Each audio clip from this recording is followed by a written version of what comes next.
السلام علیکم ورحمۃ اللہ وبرکاتہ ان الحمد للہ نحمده ونستعینه ونستغفره ونؤمن به ونتوکل علیہ ونعوذ باللہ من شرور انفسنا ومن سیئات اعمالنا من يهده الله فلا مضل له ومن يضلله فلا هادي له واشهد ان لا اله الا الله وحده لا شريك له وأشهد أن محمدا عبده ورسوله أما بعد فإن خير الحديث كتاب الله وخير الهدي هدي محمد صلى الله عليه وسلم وشر الأمور محدثاتها وكل محدثة بدعة وكل بدعة ضلالة وكل ضلالة في النار فأعوذ بالله السميع العليم من الشيطان الرجيم بسم الله الرحمن الرحيم قاف والقرآن المجيد بل عجبوا أن جاءهم منذر منهم فقال الكافرون هذا شيء عجيب أإذا متنا وكنا ترابا ذلك رجع بعيد قد علمنا ما تنقص الأرض منهم وعندنا كتاب حفيظ بل كذبوا بالحق لما جاءهم فهم في أمر مريج أفلم ينظروا إلى السماء فوقهم كيف بنيناها وزيناها وما لها من فروج والأرض مددناها وألقينا فيها رواسي وأنبتنا فيها من كل زوج بهيج تبصرة وذكرى لكل عبد منيب ونزلنا من السماء ماء مباركا فأنبتنا به جنات وحب الحصيد والنخل باسقات لها طلع نضيد رزقا للعباد وأحيينا به بلدة ميتا كذلك الخروج كذبت قبلهم قوم نوح وأصحاب الرس وثمود وعاد وفرعون وإخوان لوط وأصحاب الأيكة وقوم تبع كل كذب الرسل فحق وعيد أفعينا بالخلق الأول بل هم في لبس من خلق جديد بارك الله لنا ولكم في القرآن العظيم ونفعنا وإياكم بالآيات والذكر الحكيم إنه تعالى جواد كريم ملك بر رؤوف رحيم إن الحمد لله نحمده ونستعينه ونستغفره ونؤمن به ونتوكل عليه ونعوذ بالله من شرور أنفسنا ومن سيئات أعمالنا من يهده الله فلا مضل له ومن يضلله فلا هادي له وأشهد أن لا إله إلا الله وحده لا شريك له وأشهد أن محمدا عبده ورسوله يا أيها الذين آمنوا اتقوا الله حق تقاته ولا تموتن إلا وأنتم مسلمون يا أيها الناس اتقوا ربكم الذي خلقكم من نفس واحدة وخلق منها زوجها وبث منهما رجالا كثيرا ونساء واتقوا الله الذي تساءلون به والأرحام إن الله كان عليكم رقيبا يا أيها الذين آمنوا اتقوا الله وقولوا قولا سديدا يصلح لكم أعمالكم ويغفر لكم ذنوبكم ومن يطع الله ورسوله فقد فاز فوزا عظيما أما بعد فإن خير الحديث كتاب الله وخير الهدي هدي محمد صلى الله عليه وسلم وشر الأمور محدثاتها وكل محدثة بدعة وكل بدعة ضلالة وكل ضلالة في النار أعوذ بالله من الشيطان الرجيم بسم الله الرحمن الرحيم اقرأ باسم ربك الذي خلق الإنسان من علق اقرأ وربك الأكرم الذي علم بالقلم علم الإنسان ما لم يعلم محترم حاضرین جمعہ، معزز دینی و اسلامی بھائیوں، نوجوان ساتھیوں، بزرگوں، عزیز بچوں اور خواتین اسلام، ہر قسم کی تعریف و توصیف، حمد و ثنا، بڑائی و بزرگی، عظمت و کبریائی اللہ وحدہ لا شریک، خالق کائنات، مالک ارض و سماء کے لیے لائق و زیبا ہے۔ درود و سلام، رحمتیں و برکتیں نازل ہوں ہمارے اور آپ کے نبی امام الانبیاء رحمت للعالمین محمد رسول اللہ صلی اللہ علیہ وسلم پر۔ اللہم صلی علی محمد وعلی آل محمد کما صلیت علی ابراہیم وعلی آل ابراہیم انکا حمید مجید۔ اللہم بارک علی محمد وعلی آل محمد كما باركت على إبراهيم وعلى آل إبراهيم إنك حميد مجيد. اسلامی بھائیوں، اللہ رب العالمین کا فضل اور احسان ہے کہ اللہ رب العالمین کی توفیق سے ہم اور آپ یہاں مسجد میں اکٹھا ہوئے ہیں ایک بابرکت دن میں.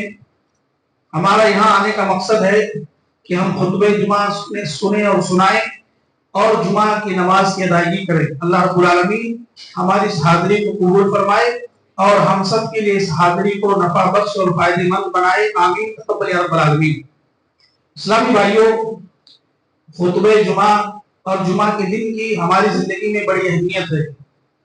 جب بھی جمعہ کا دن آتا ہے تو یہ ہمارے لیے ہفتے کی عید ہوتی ہے اور ہر طرح سے ہم مسجد میں جمعہ کے دن آنے کی تیاری کرتے ہیں کہ مسجد میں پہلے پہنچنا ہے، اذان سے پہلے پہنچنا ہے اور خطبہ جمعہ سننی ہے اور وقت پر جمعہ کی نماز کی ادائیگی کرنی ہے. اس کے لیے ہمیں ہفتے بھر کا انتظار ہوتا ہے کہ جمعہ کا دن آئے گا تو انشاءاللہ ہم جمعہ کے لیے جو اللہ نے ہمارے پاس اچھا لباس دیا اس کو پہن کر کے ہم مسجدوں میں جائیں گے. یقیناً یہ خوشی کی بات ہے، اس طرح کا معاملہ ہونا چاہیے. اور جمعہ کے دن ایک بڑی تعداد میں مسلمانوں کی حاضری مسجد میں ہوتی ہے. ہر وہ شخص مسجد میں آتا ہے جو اپنے آپ کو مسلمان سمجھتا ہے. جو شخص یہ چاہتا ہے کہ لوگ اسے مسلمان سمجھیں اور وہ خود کو مسلمان سمجھے، وہ ضرور جمعہ کی نماز کے لیے آتا ہے. حالانکہ معاملہ یہ ہے کہ آپ کے لیے صرف جمعہ کا مسئلہ نہیں ہے، آپ کی زندگی میں نماز ہونی چاہیے. پنج وقتہ نمازوں کی پابندی، اس کی ادائیگی، نماز کا قائم کرنا، یہ آپ کی زندگی کا لازمی حصہ ہونا چاہیے. یہ بالکل اسی طرح سے کہ جیسے کہ انسان دنیا میں زیادہ دن بغیر کھائے پیے زندہ نہیں رہ سکتا ہے، زیادہ دن تک اگر بھوکا اور پیاسا رہا تو اس کی موت واقع ہو سکتی ہے. یہی معاملہ ایک مومن کے لیے ایمان والی زندگی کا ہے کہ بغیر نماز کے ہم مسلمان اور مومن بنے نہیں رہ سکتے ہیں. ہمیں مومن اور مسلمان بن کر کے رہنا ہے تو نماز ہماری زندگی کا لازم جز اور حصہ ہونا چاہیے. تو میں عرض یہ کر رہا تھا کہ جمعہ کے دن بڑی تعداد میں ہم لوگ مسجد میں آتے ہیں. الحمدللہ اللہ کی توفیق سے ہماری یہ حاضری کوئی فارمیلٹی والی نہیں ہونی چاہیے، کسی رسم کی ادائیگی کے لیے نہیں ہے. ہماری یہ حاضری ہماری زندگی میں تبدیلی والی ہونی چاہیے. خطبہ جمعہ سنتے اور سناتے جو ہیں کوئی رسم ادا کرنے کے لیے یہاں نہیں کھڑے ہوتے ہیں، بلکہ خطبہ جمعہ اس لیے آپ کے سامنے پیش کیا جاتا ہے تاکہ ہم سب اپنے نفس کا محاسبہ کریں، اپنے گریبان میں جھانکیں اور دیکھیں کہ ہماری زندگیوں میں کیا کیا کمیاں ہیں، کیا کوتاہیاں ہیں. اس کو سمجھنے کے بعد اس کی اصلاح کریں، اس کو دور کریں. یہاں ہم صرف فارمیلٹیز کے لیے نہیں آئے کہ ہر جمعہ کو آئیں گے، کچھ باتیں سنیں گے، سنانے والا سنائے گا، سننے والے سن لیں گے اور بعد میں سارے لوگ اپنے اپنے گھروں پر لوٹ جائیں گے. اس کے بعد ہم اپنی زندگی میں اس کو پریکٹیکلی لاگو کرنے کی کوشش نہیں کریں گے، کوئی تبدیلی نہیں لائیں گے تو ہمارا میرے بھائیوں کوئی فائدہ نہیں، ہمارا نقصان اور خسارہ ہے. تو ہم یہاں آئے ہیں ایک گنہگار کی حیثیت سے. ہماری زندگیوں میں بہت ساری کمیاں ہیں، بہت ساری کوتاہیاں، ان کو سمجھنا ہے. ان کو سمجھ کر کے کہنے والا خود یعنی میں اور آپ تمام لوگوں کو اس پر عمل کرنے کی کوشش کرنی ہے. یہاں ہم ایک دوسرے کو مارکس دینے کے لیے، ایک دوسرے کو نمبر دینے کے لیے کہ خطیب صاحب نے خطبہ بہت اچھا دیا، سننے والوں نے بہت غور کر کے سنا، اس کے لیے نہیں آئے. ہم سمجھنے اور سمجھانے کے لیے آئے ہیں، یہی مقصد ہے. اللہ کے رسول کا اللہ نے قرآن میں فرمایا وَذَكِّرْ فَإِنَّ الذِّكْرَىٰ تَنفَعُ الْمُؤْمِنِينَ کہ اے نبی آپ مومنوں کو نصیحت کیجیے. کیوں؟ تاکہ مومنوں کا اس سے فائدہ ہو. نصیحت سے مومنوں کا فائدہ ہوتا ہے. تو بہرحال آج کے خطبہ جمعہ میں جس موضوع پر 15-20 منٹ کے اندر کچھ باتیں عرض کرنی ہے وہ ہے معاشرے کی اصلاح کیسے ہو. ہماری زندگیوں میں جو اتنی خرابیاں ہیں، کوتاہیاں ہیں، ہم انسان ہیں، ہم مسلمان بھی ہیں اور انسان بھی ہیں. انسان ہونے کے ناطے ہم سے غلطیاں اور خطائیں ہوتی ہیں. کبھی ہم جان بوجھ کر کے غلطی کرتے ہیں اور کبھی انجانے میں علم نہ ہونے کی وجہ سے ہم غلطی کرتے ہیں. تو یہ جو کمیاں ہمارے معاشرے کے اندر ہیں، جو بھی برائیاں ہیں، اس کا خاتمہ کیسے ہو، اس کے خاتمے کی تلاش ہم کر رہے ہیں. ہم سب چاہتے ہیں کہ معاشرہ اسلامی معاشرہ ہو، معاشرے کے حالات پرامن ہو، ہم ایک دوسرے سے محبت کریں، ایک دوسرے کے ساتھ ہمارا خیر خواہی کا معاملہ ہو، ہم ایک دوسرے کے کام آئیں، ایک دوسرے کی پریشانی کو اپنی پریشانی سمجھیں، ایک دوسرے کی مصیبت کو اپنی مصیبت سمجھیں، ایک دوسرے کے تمام مسائل کو اپنا مسئلہ سمجھیں، اپنے بھائی کی خوشی کو اپنی خوشی سمجھیں، اپنے بھائی کی ترقی کو ہم اپنی ترقی سمجھیں، اپنے بھائی کی کامیابی کو ہم اپنی کامیابی سمجھیں. یہی تو ہم چاہتے ہیں. تو معاشرے کی اصلاح کیسے ہوگی؟ میرے بھائیوں، معاشرے کی اصلاح کے لیے کوئی بخار نہیں ہے کہ آپ میڈیکل سے کوئی دوا لا کر کے کھا لیں گے اور آپ کا بخار ٹھیک ہو جائے گا. اس کا ایک ہی راستہ ہے, علم دین کے حصول کے ساتھ ہی معاشرے کی اصلاح ہو سکتی ہے. علم دین کے بغیر مسلم معاشرے کی اصلاح ممکن نہیں ہے. مسلم کمیونٹی, مسلم سوسائٹی, مسلم معاشرے کے حالات اسی وقت بدل سکتے ہیں, چینج ہو سکتے ہیں جب ہم علم دین کو حاصل کریں. علم دین کو تمام سورسز کے ساتھ حاصل کریں, خطبہ جمعہ ہو, دروس ہو, کوئی کورسز ہو, کتابوں کا مطالعہ ہو, پمفلیٹس ہو, یا اسی طرح سے ویڈیوز اور آڈیوز کے ذریعے جو بھی سورسز ہیں دین کے علم کے حاصل کرنے کے, وہ تمام سورسز کا ہمیں استعمال کرنا ہوگا, وہ تمام ذرائع کا ہم استعمال کریں گے.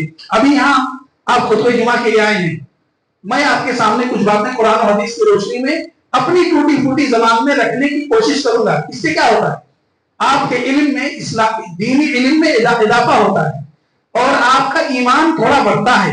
جب بھی قرآن و حدیث کی باتیں ہوتی ہیں تو سننے والے کا بھی ایمان بڑھ جاتا ہے اور سنانے والے کا بھی, تو ہمارے علم میں اضافہ ہوتا ہے. یہ ایک سورس ہے دین کا علم حاصل کرنے کا, دینی بیداری لانے کا. لیکن یہ مکمل حل نہیں ہے کہ آپ خطبہ جمعہ سنیں گے اسی سے آپ کا مسئلہ حل ہو جائے گا. نہیں, ایک روشنی آپ کو ملے گی, ایک بیداری آپ کے اندر آئے گی, ایک فکر آپ کے اندر پیدا ہوگی کہ ہمیں ایسا کرنا ہے. لیکن اس کے لیے مضمون, پلاننگ, منصوبہ بندی, وقت کا کوئی تعین, اور اس کے لیے مسلسل کوشش کرنی ہوگی. اب قرآن کریم ہمارے اور آپ کے درمیان موجود ہے 30 پاروں اور 114 سورتوں کی شکل میں. ظاہر سی بات ہے, ایک دن کا کام تو نہیں, ایک دن میں آپ کو قرآن پڑھنا آ جائے گا, ایک دن میں آپ قرآن کے پیغام کو سمجھ لیں گے. قرآن کی جو پہلی سورہ سورۃ الفاتحہ ہے, اس کے پیغام کو سمجھنے کے لیے اللہ تعالیٰ نے اس سورہ کو ہر نماز میں پڑھنے کا حکم واجب کیا ہے. آخر اس سورہ کے اندر ہے کیا چیز, کیا پیغام ہے اللہ تعالیٰ کا؟ اللہ رب العالمین کا کلام ہے. اللہ نے اپنی بندوں سے اس قرآن کریم کے ذریعہ گفتگو کی ہے, ہم سے, آپ سے اللہ نے بات کی ہے. تو آخر الحمدللہ, اعوذ باللہ من الشیطان الرجیم, بسم اللہ الرحمن الرحیم, الحمدللہ رب العالمین. اور اس طرح کوئی سورہ, کیا پیغام اس کے اندر ہے, اللہ نے کیا کہا ہے, اور اتنی جامع سورہ ہے یہ, تو آخر کیوں ہے؟ تو بہرحال اس کو پڑھنا اور سمجھنا ہوگا, اس کا علم حاصل کرنا ہوگا. اسی طریقے سے معتبر اور مستند علماء کرام کی نگرانی میں علم حاصل کرنا ہوگا.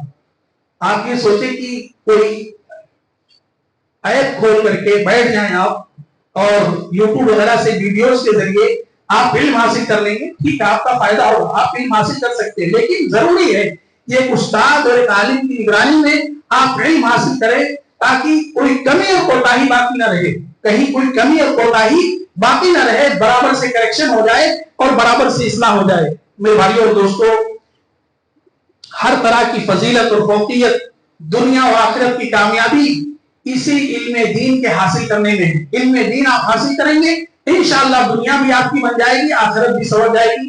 یہ زندگی, یہ دنیا کی زندگی ہے, یہ اسی لیے ہے کہ تاکہ ہم دنیا کی زندگی کو بھی سنوار لیں اور آخرت کی زندگی کو بہتر بنا لیں. آپ یہاں کتنے دن زندہ رہیں گے؟ 60 سال, 70 سال, 50, 100. بھائی سب سے زیادہ ہائیسٹ زندگی اللہ تعالیٰ نے کس کو عطا کی؟ حضرت آدم علیہ السلام کو. کتنی؟ 1000 سال. اس کے بعد سب سے لمبی زندگی اللہ نے کس کو دی؟ نوح علیہ السلام کو. کتنی؟ 950 سال. اس کے بعد موت آئی کہ نہیں آئی؟ تو اس کے بعد کی جو زندگی ہے, قبر والی زندگی, وہ دنیا کی زندگی سے ہزاروں, کروڑوں, لاکھوں سال زیادہ ہے. آدم علیہ السلام ہائیسٹ زندگی گزارنے کے بعد, نوح علیہ السلام سیکنڈ ہائیسٹ زندگی گزارنے کے بعد کہاں ہیں؟ اپنی قبروں میں. اور ان کی قبروں میں انہیں گئے ہوئے لاکھوں, کروڑوں, اربوں سال گزر گئے. ہمارے پاس اس کا کوئی ریکارڈ موجود نہیں ہے. تو میرے بھائیوں, دنیا کی زندگی مختصر ہے, لمبی اور طویل زندگی قبر کی زندگی ہے. اس زندگی کو بنانا اور سنوارنا ہے تو دنیا میں دین کا علم حاصل کرنا ہوگا اور اس پر عمل کر کے اس زندگی کو کامیاب بنانے کے لیے دنیا کی زندگی ملی ہے. یہ دنیا کی زندگی دنیا کے کھیل کود اور تماشے میں, دنیا کی رنگینیوں میں, دنیا کمانے اور بنانے میں, اور دنیا میں اپنے آپ کو مٹا دینے کے لیے نہیں ہے, آخرت کی زندگی کو بنانے اور سنوارنے کے لیے. یاد رکھو, وہ لوگ جن کے پاس دین کا علم ہے اور جن کے پاس دین کا علم ہے, وہ لوگ برابر نہیں ہو سکتے. اب آپ میں سے جتنے لوگ یہاں بیٹھے ہیں, آپ سب آپس میں بھائی. اللہ تعالیٰ نے ایک کلمے کی بنیاد پر ہمیں ایک دوسرے کا بھائی قرار دیا ہے. ایک اسلامک فیملی کے ہم ممبر ہیں. ایک مسلمان ہونے کی حیثیت سے ہم سب کا تعلق ایک جیسا ہے. ایک آدم کی اولاد ہیں, ایک حوا علیہ السلام کی اولاد ہم ہیں, لیکن بتائیے کہ سب کا علم ایک جیسا ہے؟ سارے لوگوں کی معلومات ایک جیسی, خاص طور پر دین کے بارے میں تو قرآن نے الگ الگ انداز میں گفتگو کی ہے. میں اس کا مختصر قرآن کی آیت کا سورہ جو ہے اس کا مختصر پیش کرتا ہوں. قل هل يستوي الذين يعلمون والذين لا يعلمون. اللہ رب العالمین کہتا ہے نبی کہہ دیجئے وہ لوگ جو جاننے والے ہیں یعنی جو علم والے ہیں اور وہ لوگ جو جاننے والے نہیں ہیں کیا دونوں برابر ہو سکتے ہیں؟ نہیں برابر ہو سکتے ہیں, دونوں کے اندر فرق ہے. تو آپ دین کا علم حاصل کر کے دین پر عمل کریں گے, دین کو سمجھ کر کے اس پر عمل کریں گے, اور وہ لوگ جو دین کا علم حاصل کیے بغیر ایک دوسرے کو دیکھ کر کے دین پر عمل کرتے ہیں, ایک دوسرے کو دیکھ کر کے دین پر چلتے ہیں, کیا دونوں برابر ہو سکتے نہیں؟ آپ نماز میں سورتیں پڑھتے ہیں, رکوع اور سجدہ کرتے ہیں, آپ ایک دوسرے کو دیکھ کر کے کرتے ہیں, لیکن اگر آپ نے علم حاصل کیا ہے اس کے بعد آپ نماز پڑھیے, آپ کو نماز سے وہ لذت ملے گی کہ نماز آپ کی زندگی کا لازمی حصہ بن جائے گا. نماز آپ پر بوجھ نہیں ہوگی جب نماز میں پڑھی جانے والی سورتوں کا دعاؤں کا معنی اور مفہوم معلوم ہوگا. جب آپ سورۃ الفاتحہ پڑھیں گے آپ کو پتا ہوگا کہ آپ اللہ سے کیا کہہ رہے ہیں. آپ رکوع کی دعائیں پڑھ رہے ہیں, سجدے کی دعائیں پڑھ رہے ہیں, تشہد کے اندر آپ تحیات سے لے کر کے سلام کے پھیرنے تک کی دعائیں پڑھ رہے ہیں, آپ اس کا مفہوم سمجھ پا رہے ہیں, میننگ سمجھ پا رہے ہیں, آپ کے پاس دین کا علم ہے, آپ کو نماز پڑھنے میں لذت حاصل ہوگی, آپ کا دل نماز سے لگ جائے گا, نماز آپ پر بوجھ نہیں ہوگی. کبھی آپ کی زندگی میں یہ شکایت نہیں ہوگی کہ نماز کے لیے وقت نہیں ہے, بلکہ آپ نماز کے لیے وقت پہلے نکالیں گے اور باقی تمام کاموں کے لیے وقت بعد میں آپ نکالیں گے. میرے بھائیوں اور دوستو, معاشرے کی اصلاح اور اس کی اصلاح سے پہلے اس کی کوتاہیوں کے بارے میں, اس کی کمیوں کے بارے میں جاننا ضروری ہے. ہم اور آپ چاہتے ہیں کہ وہی معاشرے کے اندر اصلاح ہو تو اس کا علم حاصل کرنا پڑے گا. سب سے پہلے پتہ لگانا پڑے گا کہ ہمارے اندر کمیاں کیا ہے. میں مسلمان ہوں, میرے اندر کیا کیا کمی ہے, میرے اندر کیا کیا کوتاہی ہے, مجھے سب سے پہلے اس کو جاننا ہوگا, اس کا علم حاصل کرنا ہوگا. اس کے بعد کتاب و سنت کے علم کے ذریعے, حکمت کے ذریعے اس کی اصلاح کی, اس کو بدلنے کی کوشش کرنی ہوگی. میرے بھائیوں اور دوستو, اگر ہمیں معاشرے کی کمیوں کا علم نہ ہو اور اپنی مرضی سے ہم چاہیں کہ معاشرے کے اندر تبدیلی آ جائے, لوگ بدل جائیں, کیسے ممکن ہے؟ ہم اپنی سوچ سے لوگوں کو بدلنا چاہیں, یہ ممکن نہیں ہے. جب تک علم حاصل کیے بغیر, حکمت کے بغیر ہم معاشرے کی اصلاح نہیں کر سکتے. ابھی فار ایگزامپل اگر کسی کو پیٹ میں درد ہے, پیٹ میں پین ہے, تکلیف ہے, اس کو بخار کی دوا دیں گے تو وہ ٹھیک ہوگا؟ نہیں ٹھیک ہوگا. اسی طریقے سے ہمیں معاشرے کی کمی اور کوتاہیوں کا علم حاصل کرنا ضروری ہے, اس کے بعد معاشرے کی ہم اصلاح کریں گے. دیکھیے سب سے پہلے جو معاشرے کی اصلاح کرنے والے تھے وہ کون تھے؟ معاشرے کے سب سے بڑے مسلم, سب سے زیادہ معاشرے انسانیت, لوگوں کی خبر گیری کرنے والے, لوگوں کی فکر مندی رکھنے والے کون تھے؟ ہمارے نبی محمد رسول اللہ صلی اللہ علیہ وسلم تھے. صلی اللہ علیہ وسلم یہ سب سے چھوٹا درود ہے جو ہمیں نبی کے نام کے آنے پر پڑھنا چاہیے. تو سب سے پہلے اللہ رب العالمین نے کیا کہا؟ اقرأ بسم ربک الذی کے ذریعے آپ کو تعلیم دی. سب سے پہلے آپ کو پڑھنے کا حکم دیا گیا. یعنی اللہ کے رسول صلی اللہ علیہ وسلم کی جب بعثت ہونی تھی تو جو مکہ کا معاشرہ تھا وہ انتہائی بدترین معاشرہ تھا. دنیا کی تمام برائیاں, تمام کوتاہیاں, شرک و بدعات سے لے کر تمام کمیاں اہل مکہ کے اندر پائی جاتی تھی. اللہ رب العالمین نے ہمارے نبی محمد رسول اللہ صلی اللہ علیہ وسلم کو مکہ میں پیدا فرمایا. اور کس لیے؟ کہ تاکہ ہمارے نبی محمد رسول اللہ صلی اللہ علیہ وسلم لوگوں کی اصلاح کریں, لوگوں کو بتائیں کہ اللہ کی عبادت کی طرف آنا ہے. انسانوں کی عبادت سے نکال کر اللہ رب العالمین کی عبادت کی طرف آپ کھڑا کرنے کے لیے, توحید کی دعوت کے لیے آپ آئے ہوئے تھے. شرک کی نفی کرنے کے لیے, شرک و بدعت بتانے کے لیے نبی کریم صلی اللہ علیہ وسلم کی بعثت ہوئی تھی. لیکن شروعات کہاں سے ہوتی ہے؟ اقرأ بسم ربک الذی خلق. اے نبی پڑھیے اس رب کے نام سے جس رب نے آپ کو پیدا کیا ہے. سب سے پہلے نبی کریم صلی اللہ علیہ وسلم کو دین کا علم سکھایا گیا.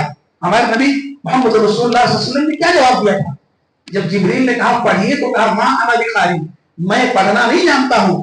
کیونکہ اللہ کے رسول صلی اللہ علیہ وسلم کسی مدرسے اور یا اس طرح کی کسی سرب کا حصہ نہیں تھے.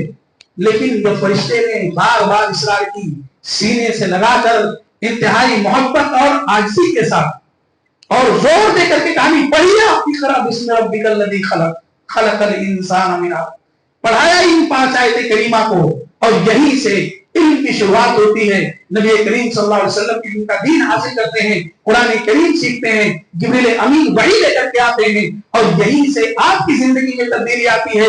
آپ کو دین کا علم حاصل ہوتا ہے اور آپ پھر اس کی دعوت و تبلیغ کرتے ہیں. مکہ کے اندر وہ لوگ جو اللہ کو چھوڑ کر کے شرک کر رہے تھے, شرک کی زندگی میں ملوث تھے, اللہ کے رسول صلی اللہ علیہ وسلم نے علم دین کے ذریعے ان کی زندگی میں تبدیلی لائی. وہ توحید کے علمبردار ہو گئے, توحید کے لیے ہر طرح کی پریشانیاں اٹھانے کے لیے تیار ہو گئے. توحید کی آپ کی زندگی میں ہوگا آزمائشیں آئیں گی, لیکن آپ کی زندگی میں توحید کا علم ہونے کے بعد دنیا کی آزمائشیں بہت معمولی لگیں گی. ایک دنیا کی حیثیت قرآن و سنت کی تعلیم کے مطابق ایک مچھر کے پر کے برابر بھی آپ کے نزدیک نہیں ہوگی. لیکن کب جب دین کا علم حاصل کریں گے میرے بھائیوں اور دوستوں, ہم چاہتے ہیں کہ معاشرے کی اصلاح ہو. اصلاح کا آغاز اپنی ذات سے کرنا ہوگا. قرآن نے فرمایا یا الذین آمنوا قوا انفسکم واہلیکم نارا, اپنے آپ کو اور اپنے گھر والوں کو جہنم کی آگ سے بچاؤ. وانذر عشیرتک الاقربین, نبی کریم صلی اللہ علیہ وسلم کو حکم دیا گیا کہ آپ سب سے پہلے اپنی قریبی رشتہ داروں کو ڈرائیں. تو سب سے پہلے معاشرے کی اصلاح میں ضروری ہے کہ اپنی ذات کی اصلاح کریں, خود دین کا علم حاصل کریں, خود اپنی زندگی میں دین پر عمل کرنے والے بن جائیں. اس کے بعد اپنے گھر والوں پر, اپنے بچوں پر, اپنے خاندان پر, اپنے قریبی رشتہ داروں پر اس کی دعوت و تبلیغ کریں اور دین کا علم سکھائیں. اسی طرح معاشرے کی اصلاح میں حقوق کا مسئلہ بڑا زیادہ ہے. آج حقوق میں کمیاں اور کوتاہیاں بہت زیادہ ہیں. والدین کے کیا حقوق ہیں, غریب مسکینوں کے کیا حقوق ہیں, یتیموں کے کیا حقوق ہیں, رشتہ داروں کے کیا حقوق ہیں, شوہر بیوی کے کیا حقوق ہیں, ان تمام کے اندر ہماری طرف سے بہت زیادہ کمیاں ہیں. ہم لوگ منمانی کرتے ہیں. ہم یہ سمجھتے ہیں کہ ہماری مرضی, ہم جس کے ساتھ چاہیں اچھا سلوک کریں, ہماری مرضی, ہم جس کے حقوق ادا کرنے چاہیں کریں. نہیں, ہماری کوئی مرضی نہیں. اللہ, اس کے رسول صلی اللہ علیہ وسلم کی رضامندی ہے, ان کی تعلیمات ہے. آپ دیکھیے سورہ نساء پڑھیے, سورہ نمبر 4 آیت نمبر 36. اللہ رب العالمین نے ہمیں مرضی منمانی کرنے کا آپشن نہیں دیا. اللہ نے کوئی 2 آپشن نہیں ذکر کیا ہے کہ آپ چاہو تو اللہ کی عبادت کرو, چاہو تو عبادت نہ کرو. نہیں, اللہ رب العالمین نے تقریباً 12 لوگوں کے حقوق کا ذکر اس قرآن کریم کی آیت کریمہ میں کیا ہے. میں مختصراً آپ کے سامنے بیان کرتا ہوں, کیونکہ خطبہ جمعہ میں تفصیل کے ساتھ اس آیت کریمہ کو لے تو یہی ایک آیت خطبے کے لیے کافی ہے. اللہ نے کیا فرمایا, وَاعْبُدُوا اللَّهَ, اللہ کی عبادت کرو, وَلَا تُشْرِكُوا بِهِ شَيْئًا, اللہ کے ساتھ شرک نہ کرو. اللہ کی عبادت کرو, اس کے بعد 2 آپشن نہیں, یا آپ چاہو تو عبادت کرو, چاہو تو نہ کرو. نہیں, 2 آپشن نہیں ہے کہ آپ چاہو تو نماز پڑھو, چاہو تو نہ پڑھو. آپ کو کچھ نہیں چاہیے, آپ کو صرف نماز پڑھنی. آپ کو منمانی کرنے کا, اپنے دل کو رب بنا کر کے زندگی اڑانے کا حکم نہیں دیا گیا کہ آپ چاہو تو نماز پڑھو گے, چاہو گے تو نہیں. اور کیسی عبادت, ولا تشرکوا بہ, شرک سے پاک اللہ کی عبادت ہونی چاہیے. اللہ کے ساتھ شرک نہ کرو. آپ کو کہیں گنجائش نہیں کہ آپ کسی بھی طرح شرک کے اندر ملوث ہو, بدعات کے اندر ملوث ہو, اس کی کوئی گنجائش نہیں ہے. آگے اللہ نے فرمایا وَبِالْوَالِدَيْنِ احسانا, والدین کے ساتھ اچھا سلوک کرو, ان کے حقوق ادا کر دو. یہاں 2 آپشن ہے کیا, کہ ہم چاہیں تو والدین کے ساتھ اچھا سلوک کریں, ہم چاہیں تو نہ کریں. 2 آپشن ہے بھائی, 2 آپشن نہیں دیا اللہ تعالیٰ نے ہمیں. اللہ نے حکم دیا کہ تم اپنے والدین کے ساتھ اچھا سلوک کرو, والدین تم سے راضی ہوں, ان کی خدمت کرو, ہر طرح کے خرچ, ہر طرح کی ذمہ داریوں کو اٹھاؤ. یہ نہیں چلے گا کہ ہمارے والد صاحب ہم سے ناراض ہو جاتے ہیں, ہماری والدہ کو ہمیں چلاتی. جو بھی ہو, آپ کو ان کے ساتھ اچھا سلوک کرنا ہے. آپ کو اختیار نہیں ہے ان کی کمیوں اور کوتاہیوں پر کسی طرح کی انہیں آپ سزا دیں, ان سے قطع تعلق کر, بالکل بھی آپ کو اختیار نہیں ہے.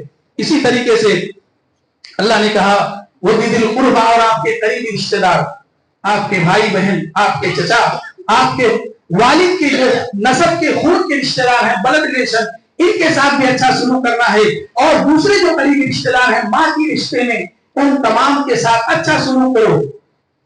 اچھا سلوک کرنے کا مطلب کیا ہے, ہر طرح کے دکھ درد میں, ہر طرح کے معاملے میں ان کے ساتھ کھڑے رہو. آپ کو اختیار نہیں ہے کہ آپ چاہو تو کرو, چاہو تو نہیں.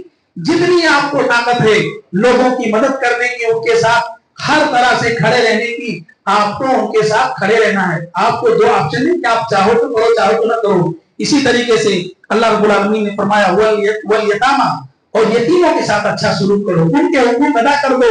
وَالْمَسَاكِينِ, مسکینوں کے. اسی طریقے سے پڑوسی رشتہ داروں کے, وہ پڑوسی جو رشتے دار نہیں ہیں، وہ لوگ جو مسافر ہیں، وہ لوگ جو آپ کے انتہائی قریب ہیں لیکن کوئی رشتہ نہیں دنیا کے اعتبار سے، تو ان تمام لوگوں کے ساتھ اللہ رب العالمین نے کہا اچھا سلوک کرو، ان کے حقوق کی ادائیگی کر دو، منمانی کرنے کا اختیار نہیں کہ آپ چاہو تو کرو چاہو تو نہ کرو۔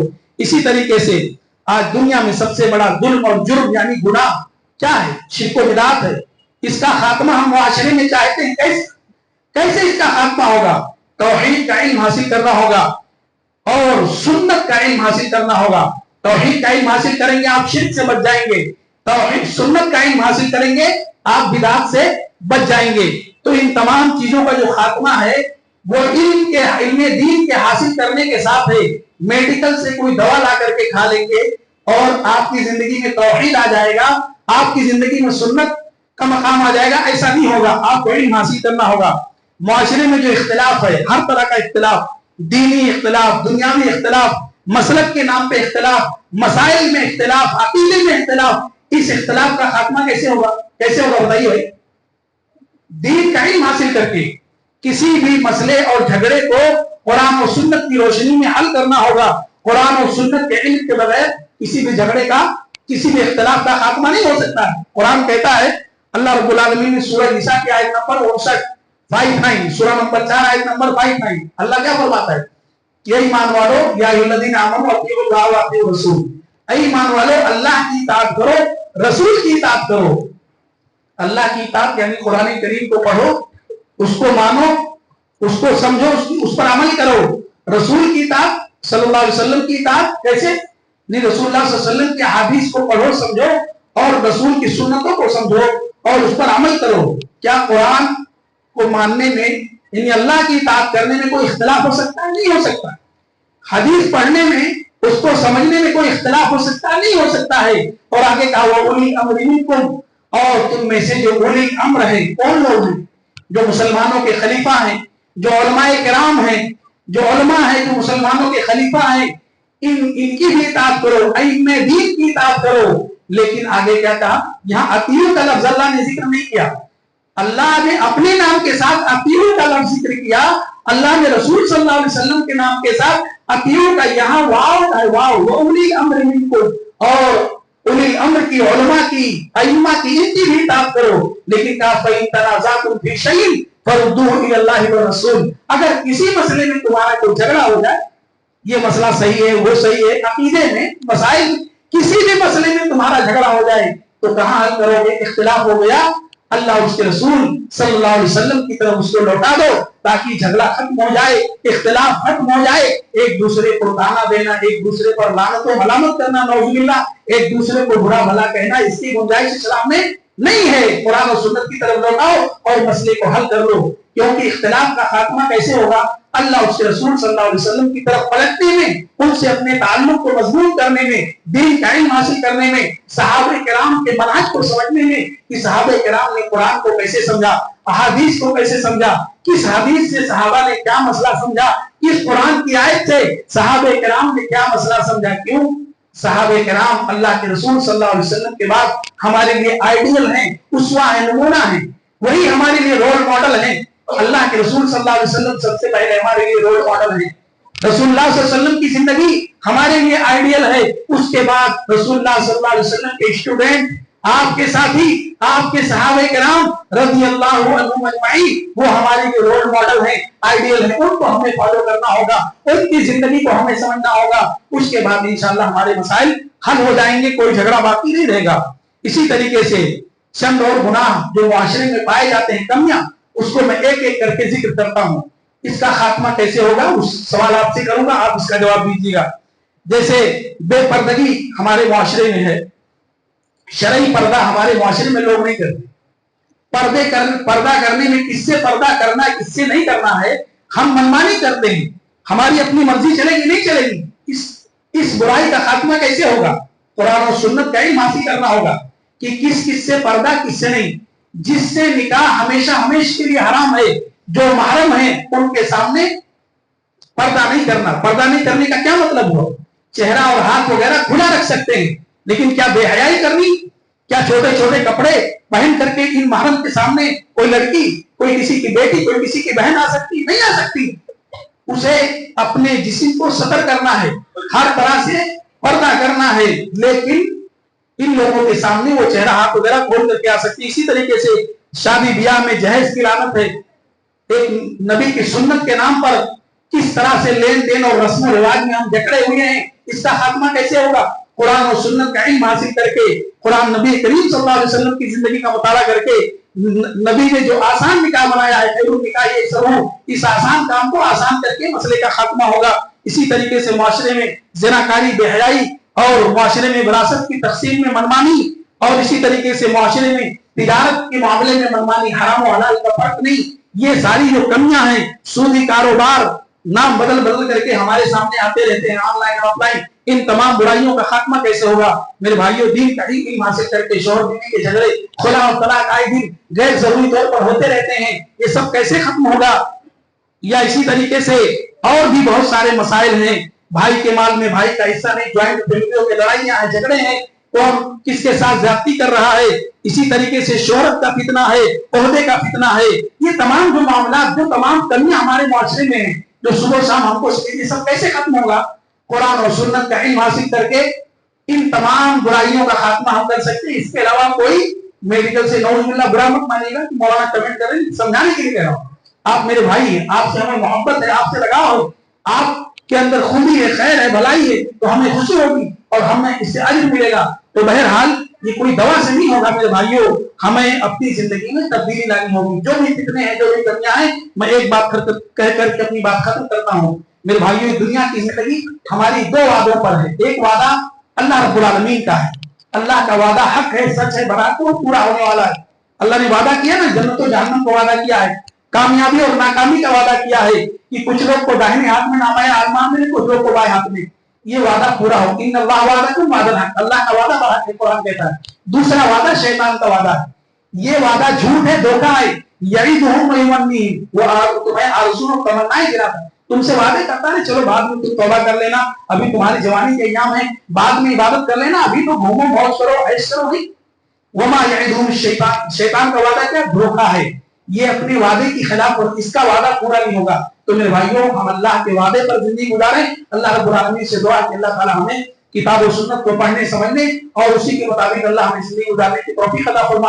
اے اللہ، جو بیمار ہیں انہیں شفائے کاملہ عاجلہ عطا فرما دے، جو قرض کی زندگی میں مبتلا ہیں، اے اللہ ان کے لیے آسانی پیدا کر دے، اے اللہ جو اس دنیا سے چلے گئے ہیں ان کی مغفرت فرما دے، اے اللہ تو جب تک ہمیں دنیا کے اندر زندہ رکھ، ایمان کی بقا اور سلامتی کے ساتھ زندہ رکھ، ہمارا خاتمہ اور خاتمہ بالخیر ہو، آمین تقبل یا رب العالمین۔ ان اللہ و ملائکتہ یصلون علی النبی یا ایھا الذین آمنوا صلوا علیہ وسلموا تسلیما۔ اللهم صل علی محمد وعلی ال محمد كما صلیت علی ابراہیم وعلی ال ابراہیم انک حمید مجید۔ اللهم بارک علی محمد وعلی ال محمد كما بارکت علی ابراہیم وعلی ال ابراہیم انک حمید مجید۔ ان اللہ یامرکم بالعدل والاحسان وایتاء ذی القربى وینہا عن الفحشاء والمنکر والبغی یعظکم لعلکم تذکرون۔ اذکروا اللہ یذکرکم وادعوہ یستجب لکم ولذکر اللہ تعالی وعلا وحده واتم واکبر واقم الصلاۃ۔